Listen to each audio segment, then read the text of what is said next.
जी हाँ दोस्तों, आप देख रहे हैं विनय भोजपुरी नंबर 1। विनय भोजपुरी नंबर 1 में आपको स्वागत है। जी हाँ दोस्तों, आप बता दें जो कि भोजपुरी से एक बहुत ही बड़ी खबर निकल के आ रही है। जी हाँ दोस्तों, बता दें जो कि खेसारी लाल यादव गाना जो कि ट्रेंडिंग में चल रहा है अभी, और उस सॉन्ग का नाम है जो कि तबला तबला सॉन्ग, जो कि एक काफ़ी अच्छा और जो कि सॉन्ग जो कि अभी ये भोजपुरी में तहलका मचा रहा है। एक से एक गाना जो कि खेसारी यादव का ट्रेंडिंग में जा रहा है।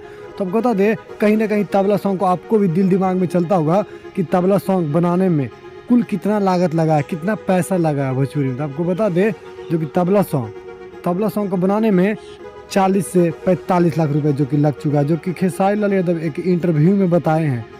जो कि मनीष कश्यप का इंटरव्यू था, उस इंटरव्यू में खेसारी लाल यादव ने बताया है कि मेरा सॉन्ग जो कि तबला सॉन्ग बनाने में 40 से 45 लाख रुपए लग चुका है। तो फिर आपको ये जानकारी सुनकर कैसा लगा? फिर मिलते हैं आपके साथ अगले वीडियो में इसी अंदाज में। तो आप हमारे चैनल पर बने रहें और फिर मिलते हैं अगले वीडियो में। धन्यवाद।